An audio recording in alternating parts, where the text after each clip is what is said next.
The microbiome experiment studies the effects of space travel on the human immune system as well as the microbiome. That's the microbes that live inside and outside of our bodies. I spoke with the investigator of this investigation to see exactly how it works. The work originally started a few years ago at the recommendation of a science panel, and they had a great deal of interest in the type of organisms that were associated directly with the crew, both on their skin and in their GI tract. And so we put together a solicitation, and it was won by a group at the J. Craig Venter Institute. And we have called it the Crew Microbiome Experiment. And what we were really looking at are the changes that occur to the microorganisms on the crew and in the crew that could affect their health. And we have that on Earth too, right? It's just Definitely. The National Institutes of Health, NIH, has been putting a great deal of funding. This is a topic that a lot of scientists are very interested in. We've associated your microbial flora with a lot of disease and a lot of your immune factors. And so finding out how it changes in what's healthy flora and what's not healthy flora, and are more people more prone, and can things like spaceflight actually change whether you are more prone to disease or not. How do we find this out? How does your experiment work?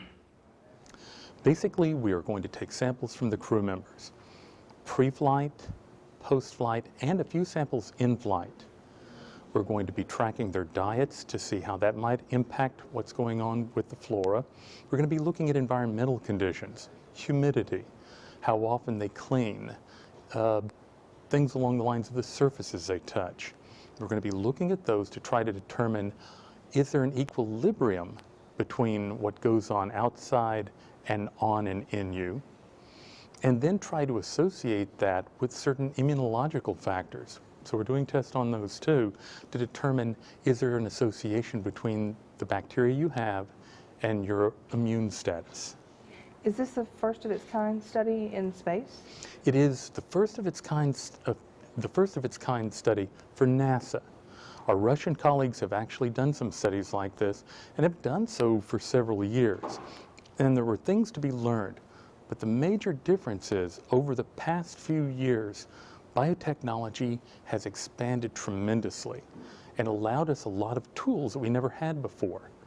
And so we're able to look at things completely differently than we did before in a much grander scale.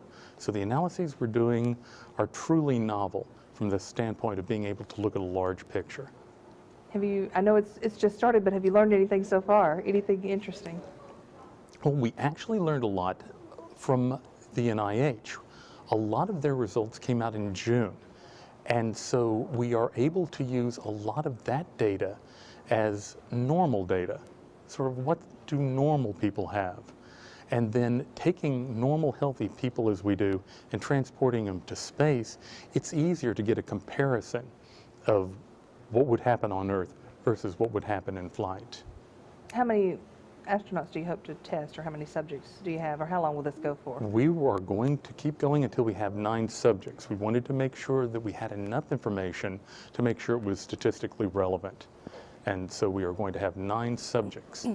And we should have enough information to have a really good understanding of what's going on at that time.